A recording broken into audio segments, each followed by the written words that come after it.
May plano kasi akong subukan lahat ng capsule pad sa Pilipinas. Nasubukan ko na yung capsule pad sa Cubao pero marami pa tayong pwedeng puntahan. In preparation para pag pumunta tayo sa Japan para subukan yung capsule pad nila. Ay, Shanner Navarro, susubukan ko lahat ng capsule pad sa Pilipinas. Pero hiwa-hiwalay tol kasi hindi pa kaya ng budget natin tol. Pero sisimulan natin sa Cebu. Welcome sa episode 2 ng Cebu series natin. Kung hinahanap mo si Dab, wala si Dab dito. Paano ba naman kasi? Pinagbubook ko na kasi siya ng isang araw. Bawal kasi mag-book sa isang Airbnb account. Kailangan separate account. Sabi ko kasi kay Dab, magbubook ako. Gusto mo ba sumama? Tapos, ang tagal niya mag-reply pre. And by the time na magbubook na siya, ayun, wala nang slot. So, ako na lang susubok nito. Actually, nabook ko to sa Airbnb. Maniniwala ba kayo na almost 800 pesos lang to? Almost same price lang din sa capsule pad sa Cubao. And 12 kilometers away lang pala to sa airport. And based sa mga pictures online, iba din yung design niya sa mga naunang capsule pad na tinuluyan natin. Opo. Ito po ba yan, no? Capsule... Yes po. Under what name po? Shanner Navarro po. First time ko lang po kasi sa Cebu And sir, we are required to collect 500 pesos for security deposit and it will be returned upon check-out. Okay.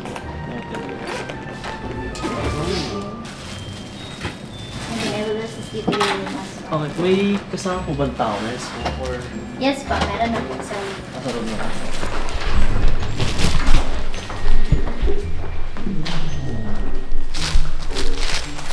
Can you use the workspace as well, sir? It's free. Okay po. Tap nyo lang po yung keycard nyo dito, sir. Okay. And then, meron pong lagayan ng Gamit. keycard. Tapos maka-access na po ka sa, sa loob. Okay. Thank you. Eto parang yung capsule pad ko. Uy. Shhh. Bawal maingay, pre. Bawal maingay. Ang lawag ng space dito, bro. Pwede mag-zumba dito, pre. Shanner Navarro in the future. Lagyan mo na nag-zumba. As of now guys, meron tayong isang neighbor. Ito na pare. Titignan na natin. Hello. Hello. Bro! Wow! Once na nilagay natin tong keycard dito sa keycard holder, magkakaroon na ng power yung pad natin. Hindi. Pasok na natin itong mga gamit natin, pre. I have to take off my shoes, pare.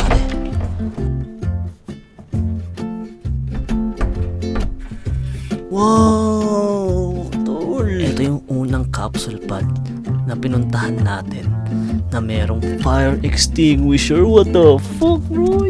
May fire extinguisher tsaka may may smoke alarm. Katulad lang din ng capsule pad sa Cubao, pre. Meron sila dito sa gilid. Meron silang salamin at may mga controls dito. May mga function tong controls na to, bro. Ito yung lalaksa mo ba yung ilaw? Oh, hindi. Uy, ayun o. Uy, yung capsule pad sa Cubao, pre, medyo limited lang yung colors na pwede mong galawin doon, pre. Kumbaga, kapag pinindot mo yung white lang lahat. Pag pinindot mo yung red lang lahat, pre. Dito, pre, pwede mong paghalo-haluin yung colors ng capsule pad mo, bro. Ito, pre, disco to, lo. Ikot mo lang, pre. Ay, may yellow, may white. Pero di siya white, yellow siya. Mas matingkad na yellow. Ito, light yellow. So, walang kulay blue. What happened, blue? Why you crying tonight? White tayo, pre. Dito, para sa may gilid, bro, meron dito ang table. Uy. Para pag magla-laptop ko, pre, pwede dito, bro. Ang cute, pre. Meron silang sabit. Ito talaga yung para sa akin kakaiba dito sa capsule pad na to, pre. Kasi itong capsule pad na to, pre, merong smoke detector at saka merong fire extinguisher. Uy, solid, pre. I-acknowledge na lang natin na itong capsule pad na to, merong fire extinguisher at saka smoke detector. Gusto nyo ba i-test natin? Gusto mo ata akong makik out dito eh. Huwag ganun, pre. Huwag ganun. Pare, baka nagtataka kayo, pre. Ano to? Aircon ba yan, Shanner? Ayan ba yung aircon, Shanner? Ang galing naman. May aircon yung capsule pad ba, Shanner? Eto, yung paborito kong part ng capsule pad na to, pre. Alam mo bakit? Etong capsule pad na to, merong TV. Boom! Binigay ni ate to sa akin kanina para i-demo. Kailangan mong gawin, pipindutin mo to.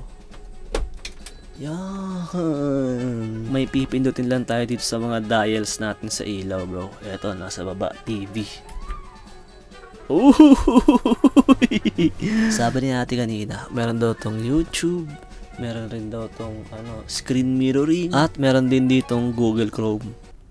I'm not gonna do that. Uy, huwag kang bastos. Ang downside nga lang nitong TV na to, pre. Kailangan mo ng headphone jack. Kailangan mo ng 3.5mm na headphone jack para marinig mo yung sound. Kasi, alam mo naman, capsule pad, bro. Pag capsule pad, may kanya-kanyang privacy per pad. Hindi pwede mag-speaker kaya kailangan talaga na may earphones ka, pre. Sadly, it's 2025. Lahat ng gamit ko wireless na, pre. And wala rin siyang Bluetooth. Kaya ba manood ng video ng walang sound? Kung kaya mo, di dito na, pre. Yan, try mo to. Alam ko, pre, ito na yung inaantay ng mga tropa natin eh. Benchek. Uy. Hey, yo. Uy. Uy. Ay, naku, nantok ako, pre. Ako lang ba, pre, yung pag may humihikab, naihikab din ako. Napapagano'n din ako, pre.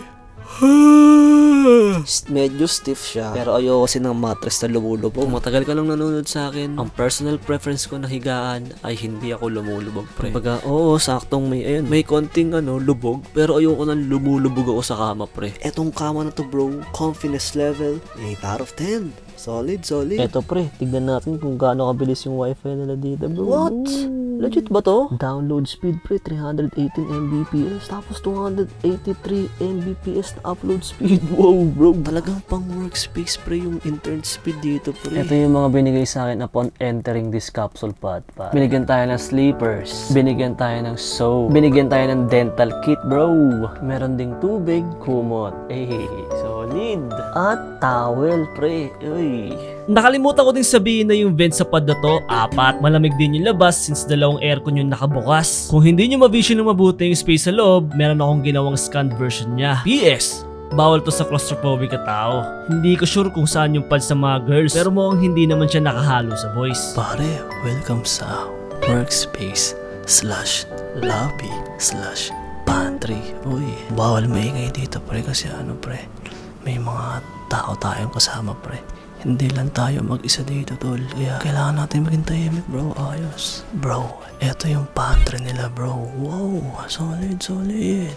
Sabi ni ate kanina, pag nag-book ka ng capsule pad, pwede ka na rin gumamit na itong lobby / workspace nila, pre. Meron ditong kape, which is pwede mong inumin din, bro. Pero yung mga nandito sa ref, kung gusto mo naman ibang drink stall, dito meron, pre. Kaso may bayad, kailangan mo magbayad, pre. Andi dito naman, guys, yung price. Nasa gilid yung mga price nila, pre. Gusto kong linawin to, guys. Itong video na to, hindi nila to sponsor. Pinayaga lang nila ako mag-video sa loob ng premises nila. Pero nagbayad ako dito. Okay, so umubulong lang ako kasi nakakaya mag-ingay dito, pre. Tara, tama mo dito, pre. Alright, guys, pupunta tayo sa taas kasi, pre, sa taas daw merong pool. Tapos meron ding gym. Capsule pad na may workspace, capsule pad na may gym, at capsule pad na may pool. Oh, ito na, pre, ito na. Ay, sorry po. Sige po. Packet po ako eh. Tama kayo, guys, sa akin sa taas. 17 po. Salamat po. Dito sa kabila, yung gym. Tapos dito naman sa kabila, yung pool. Saan mo una? Pili kayo, guys. I'm waiting. Sige na, pili na kayo. Saan dyan? Bilis! Aba. Okay, gym tayo. Pare, tol. Ang ganda ng gym dito, pre. Kumbaga pag Bisaya ka man, hidden gym. Gets nyo? Hidden gem, tas gym. Oh my goodness, Shanner, what the fuck? Pare. Shit.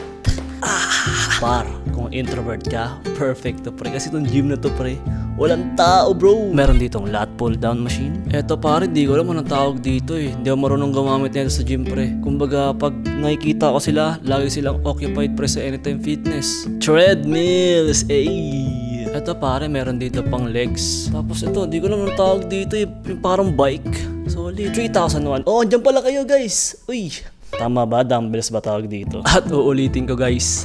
504 na, pero ako lang mag-isa dito, pre. Solid, pre. Solo mo lang talaga. Wow! Damn! Sobrang nalulungkot ako, pre. Sa araw na mag-i-stay ako dito, currently, yung pool under maintenance, sila ng pintura ata, or nagsisil sila ng water sealant. Ewan ko, pre, pero ang ganda ng view dito, bro. Solid, oh. So, pare, this is the life at Cebu, bro.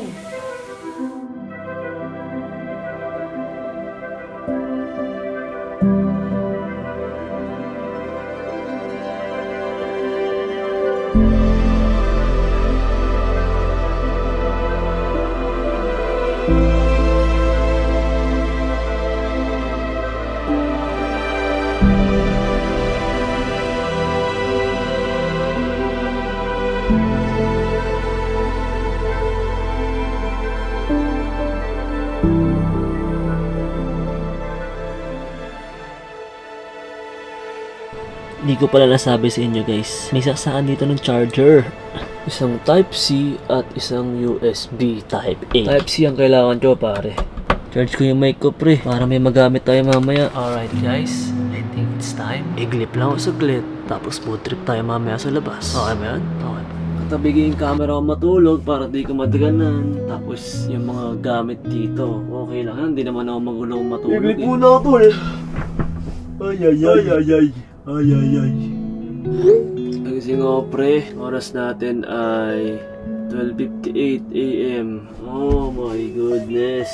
Sobrang lamig dito sa loob bro. Ano kaya tsura sa labas pre? Yo. Pare, ang lamig tol. Sheesh. Dalawang aircon na naka 23. Gamitin ko tong sleepers pre.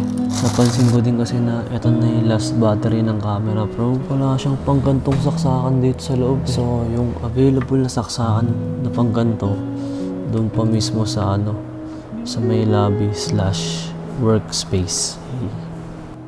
Isa lang yung outlet dito eh. Maganda tong spot natin bro. Yo, let's go. Waiting game tayo pre.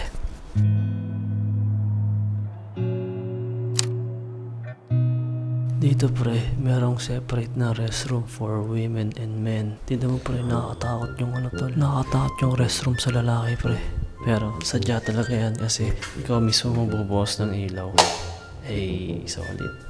Ito pare, meron ditong lababo. Lasang tubig. Dito sa male restroom, meron ditong 5 shower. And lahat dyan, pre, pwede kang maligo ng hot water. Hey, may heater din dito sila pre. Tapos sabitan ng damit mo pre. Meron din ditong sabitan ng towels. Tsaka lalagyan naman ng damit. Sa mga kwarto naman dito, ito yung mga toilet pare. So meron ditong 4 na toilet. Actually pre, parang bago lang siya. Uy, buksan natin ilaw. Meron ditong toilet paper. Ito yung bowl. Pre, uy, nakikita nyo ba yan? Pare, alam na tol. Day check. Uy, Cebu edition. Ang lakas pre. Damn. Masakit sa puwet yan tol. Tsaka may mga CCTV dito pre. Ang dami dito ng CCTV. So pag nawala nga, for sure kita akong sino nagnakaw. Gusto ko pa sana lumabas pero hindi ko na din ginawa. Gawa ng walang convenience store na malapit. Sumilip na din ako sa maps pero alaws talaga eh. Kaysa magpalaboy ako sa lugar na hindi ko abisado, tinulog ko na lang.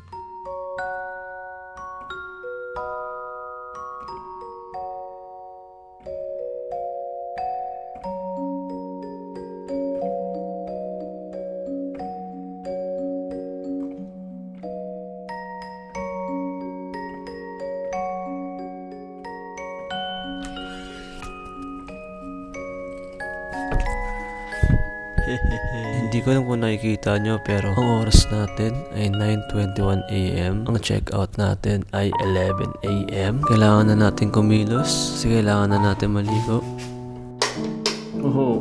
Eto na pre, maliligo na tayo. Ay. Wow, kailangan mong simplahin yung malamig kainin tubig. Yan! Okay, so magpaniwala na lahat ng to is only 799 pesos. This might be the best capsule pod as of now na natulugan ko. Wala nga lang storage para sa mga malalaking bag or maleta, or hindi lang na-inform about that. For me, it was a nice day. For that price point, at sa perks like pool, gym, at workspace, for me, win-win na siya. Sana lang hindi siya abusuhin ng mga taong mag-check-in dito. Pero sa ngayon, ito ang pinaka-solid na capsule pod.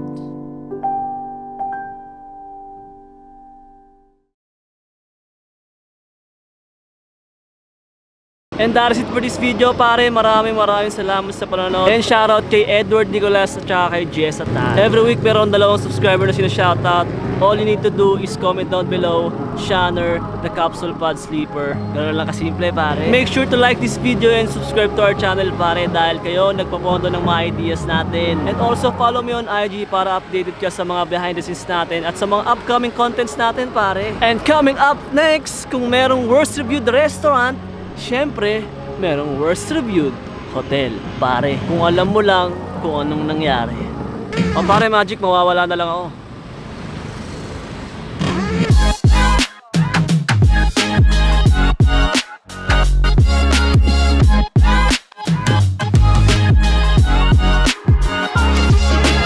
Nakapag-ano na kayo kuya sa, ano, Sa swimming na kayo doon? Sa ngayon po, ano po, na Renovate yes, nga daw po eh. Pero, Pwede June dyan. 7 po, I think, i-open pa nila. Oh. June 7. Yes po. Wala na ako nun, sayang. Perfect.